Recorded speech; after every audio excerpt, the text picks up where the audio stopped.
Hello दोस्तों, कैसे हैं आप सब। उम्मीद करता हूँ आप सब बहुत अच्छे होंगे। दोस्तों, आज की वीडियो में हम रिएक्ट जेएस के अंदर सीएसएस को यूज़ करना सीखेंगे। जो पिछला वीडियो था उसमें हमने इमेज को इंपोर्ट करना सीखा, तो मैं पहले ही बता चुका हूँ कि यहाँ पे इमेज का पाथ देते हैं और यहाँ पे इमेज को कुछ इस तरीके से इंपोर्ट किया जाता है। अब सवाल ये आता है कि जैसे कि मैं यहाँ पे कुछ बना देता हूँ, अब मुझे यहाँ पे सीएसएस अप्लाई करना है। क्या बना दूँ? एक डिव बना देता हूँ। चलो,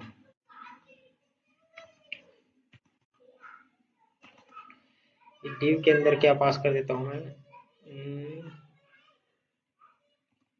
सेंटर टैग में। अरे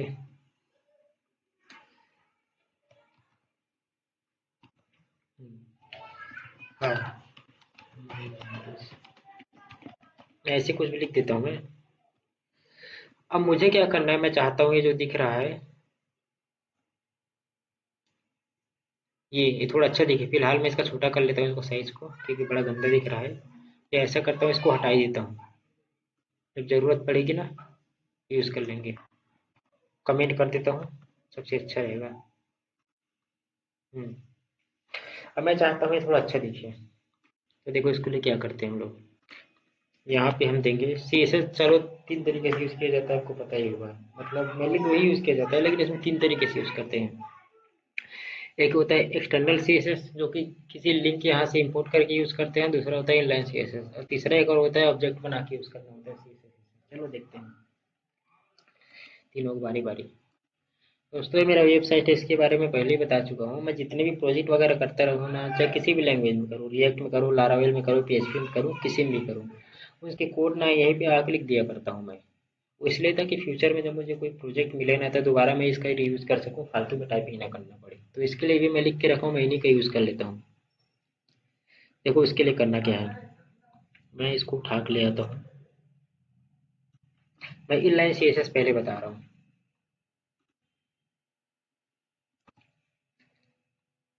ये चलो पहले इसको ये कर लेता हूँ, फिर देखते हैं क्या हो रहा है। देखो ये काम कैसे किया। ये तो आप जानते होंगे, सीएसएस इनलाइन लिखते हैं तो स्टाइल तो लिखना ही पड़ता है, लेकिन यहाँ पे रहता है डबल कोट या सिंगल कोट के अंदर लिखते हैं। लेकिन ये क्या है, जेएसएक्स है, जावास्क्रिप्ट एक्सएमएल। तो उसके अंदर हम एचटीएमएल जैसा रूल नहीं लगा सकते। जावास्क्रिप्ट है तो जावास्क्रिप्ट के हिसाब से रूल लगाना पड़ेगा। जावास्क्रिप्ट लिखने के लिए क्या करना पड़ता है, ये सिंगल कर्ली ब्रेसेस बनाना पड़ता है। अब इतना बना दिए तो इसके अंदर हम क्या लिख सकते हैं, जावास्क्रिप्ट। लेकिन हम इसके अंदर जावास्क्रिप्ट थोड़ी ना लिख रहे हैं, हम इसके अंदर तो सीएसएस लिख रहे हैं। तो जावास्क्रिप्ट के अंदर जब कुछ और लिखना हो, चाहे सीएसएस लिखो चाहे कुछ भी लिखो, तो एक और वैसी कर्ली ब्रेसेस बनाना पड़ता है। अब बना दिए तो क्या बनाते हैं, अब इसको ऑब्जेक्ट के रूप में लिखा जाता है। कैसे, देखो यहाँ पे की हो गया, ये हो गया वैल्यू। सीएसएस में हम क्या लिखते थे, बैकग्राउंड था, ये कलर कर देते थे और सी छोटा रहता था, इसी रहता था ना। यहाँ पे ऐसा नहीं होगा। याद रखिएगा, जब दो वर्ड एक साथ मिलते हो तो कैमल केस में लिखा जाएगा।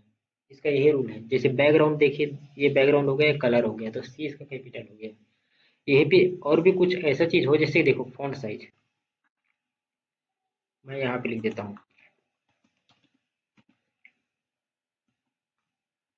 ये हो गया एक दूसरा। अब मैं यहाँ पे डाल देता हूँ फॉन्ट। अब देखो सीएसएस होता तो क्या करता है, यहाँ पे ऐसा करता है, फिर साइज लिखता है, लेकिन यहाँ पे ऐसा नहीं करूंगा, साइज ये। और यहाँ पे लगा दूंगा, याद रखना, की वैल्यू पेयर ऑब्जेक्ट का। और यहाँ पे मैं डाल देता हूँ सपोज 32। अब देखते हैं क्या होता है। ये देखो बड़ा हो गया, है ना। तो उम्मीद करता हूँ ये समझ में आ गया होगा। तो ये होता है इनलाइन सीएसएस।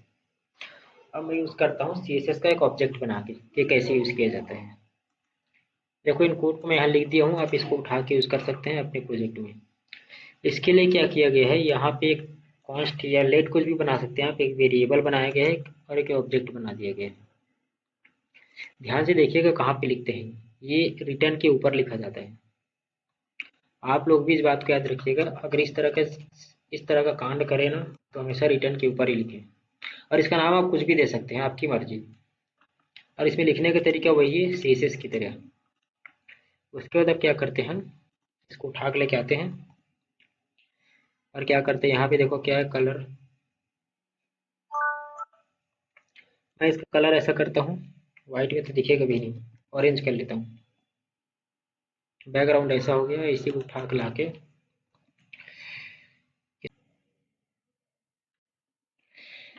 अब क्या करेंगे, हम इसको जो है एक ऑब्जेक्ट के रूप में लिखेंगे, एक वेरिएबल के रूप में। देखो यहाँ पे एक वेरिएबल बन गया, एक ऑब्जेक्ट बन गया। मैं यहाँ पे क्या करता हूँ, इसको एड कर देता हूँ।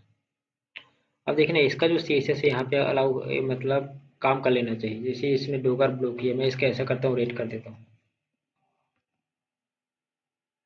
देखते हैं कैसा दिख रहा है।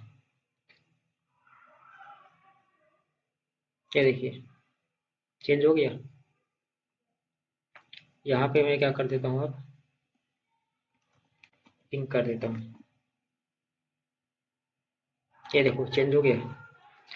तो CSS को इस तरीके से भी लिखा जा सकता है अगर आप इसी के अंदर यूज करते हैं तो। और तीसरा तरीका है, ये देखो, ये भी एक तरीका है। यहाँ पे क्या किया है इन्होंने, CSS को इंपोर्ट किया है। हम क्या करेंगे, एक CSS का फाइल बनाएंगे और इसे इंपोर्ट करेंगे। उसके बाद क्या करेंगे, उसका कौन सा क्लास यूज करना है देखो करते हैं। यहाँ पे मैंने क्या किया है, एक फोल्डर बना लिया है, पेजेस फोल्डर के अंदर एक CSS नाम का सब फोल्डर है।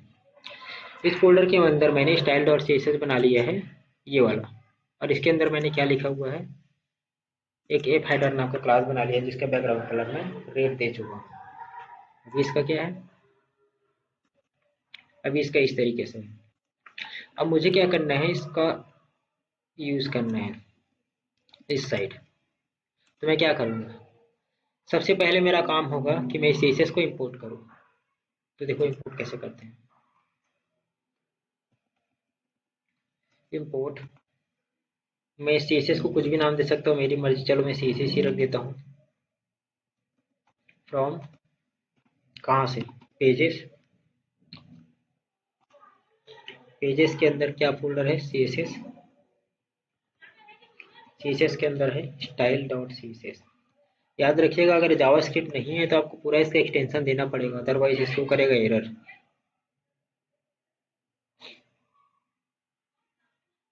बोल ही रहा है कांट रिजॉल्व इट, इसको नहीं मिला का पाथ। अरे यहाँ पे हमने मिस्टेक कर दिया था, सॉरी, गलती से मिस्टेक हो गया था। हाँ ठीक है, देखो अभी भी वैसे दिख रहा है, रेड नहीं दिख रहा है। चलो अब इसको रेड करते हैं। उसके लिए क्या करना पड़ेगा, यहाँ पे जाते हैं हम और यहाँ पे लिखना पड़ेगा CSS, ये जो दिख रहा है ये। और CSS का जो क्लास था उधर, ये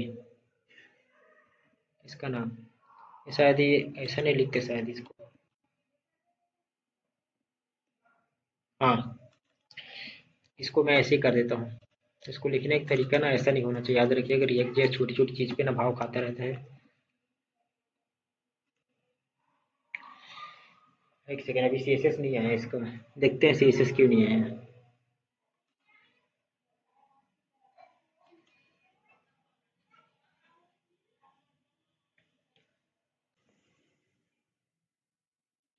सॉरी, यहाँ मैं एक छोटा सा मिस्टेक कर बैठा था। एक्चुअली में मैंने यहाँ पे देखो क्लास को डिफाइन किया है, क्लास का नाम लिखा है। तो मुझे क्या करना पड़ेगा, इसको यहाँ पे ऐसे नहीं देना है, ये किसी दूसरे चीज़ में दिया जाता है, बताऊँगा किस में दिया जाता है। अभी यहाँ पे मुझे क्लास नेम देना पड़ेगा। तभी सोचो आ क्यों नहीं रहा है। ये देखो, ये देखो आ गया रेड। मैं यहाँ से क्या करता हूँ, फॉन्ट को वाइट कर लेता हूँ।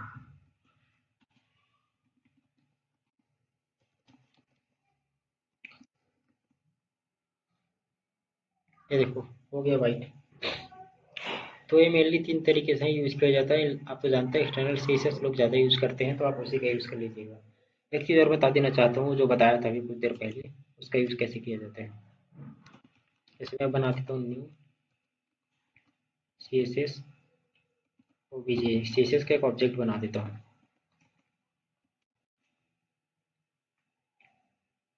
अब देखो इसको कैसे लिखूंगा मैं, इसके अंदर सपोज मैंने लिख दिया, लेकिन ये यूज़ नहीं किया जाता है। इसको बेहतर यही कि रहने दो, क्योंकि अगर अभी बता भी दूंगा ना तो यूज़ होगा नहीं, फिर से वही। चलिए मैं ऐसा करता हूँ, नॉलेज के लिए बता ही देता हूँ, इसे यूज़ तो उतना किया नहीं जाता। देखिए क्या कीजिएगा, ऐसे करके एक ऑब्जेक्ट बनाइएगा। कॉन्स्ट या लेट कुछ भी लिख सकते हो, आपकी मर्जी है। फिर यहाँ पे इसके अंदर क्या कीजिएगा, की पास कीजिएगा, कुछ भी आप नाम दे सकते हैं। जैसे मैंने दे दिया न्यू CSS। ऑब्जेक्ट को लिखने का तरीका पता ही होगा, ऐसे लिखते हैं। और यहाँ पे मैं क्या कर देता हूँ, फिलहाल मैं इसको सेव करता हूँ, देखता हूँ पहले उधर दिख कैसा रहा है।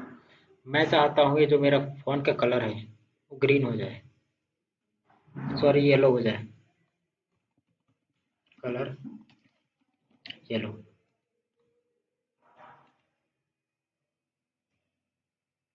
Spelling error.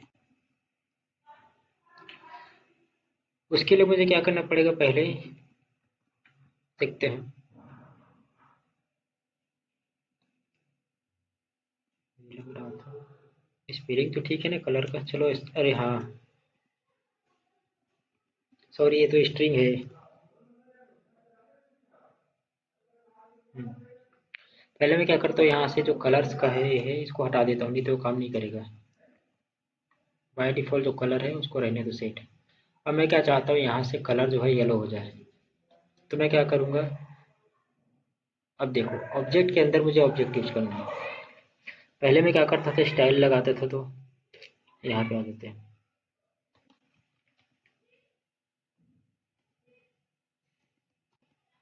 ऐसे यूज करता था और क्या करता था, इस स्टाइल का नाम लिख देता था, तो ये आ गया था। ये आपने देखा ही होगा। अब क्या करना है, इस स्टाइल के अंदर एक ऑब्जेक्ट बना हुआ है, ऑब्जेक्ट को कैसे लिखते हैं जावास्क्रिप्ट में, ये याद रखिएगा। अगर आपको रिएक्ट अच्छे से करना है तो आपको जावास्क्रिप्ट आना चाहिए, तभी आप कर पाएंगे। जैसे अगर आपको लारावेल सीखना है तो पीएचपी आना चाहिए, वैसे अगर आपको रिएक्ट अच्छे से सीखना है तो आपको जावास्क्रिप्ट आना मस्ट इम्पॉर्टेंट है, अदरवाइज पता नहीं समझ में आएगा कि नहीं। ये देखिए येलो हो गया। तो उम्मीद करता हूँ ये जो 3-4 तरीके मैंने आपको बताए हैं सीएसएस यूज़ करने को, आपको पसंद आए होंगे, समझ में भी आए होंगे। और अगर आप हमारे चैनल पे नए, इसका कोड मैं आपको डिस्क्रिप्शन पे दे दूंगा, लेकिन अगर आप हमारे चैनल पे नए हैं तो आप हमारे चैनल को लाइक कीजिए, सब्सक्राइब कीजिए, ताकि जब भी हम नई वीडियो डालें, क्योंकि हम इस तरह के टेक्नोलॉजी पर वीडियो बनाते रहते हैं जो कि प्रोजेक्ट से रिलेटेड हो, तो आपको उसकी नोटिफिकेशन मिल जाएगी।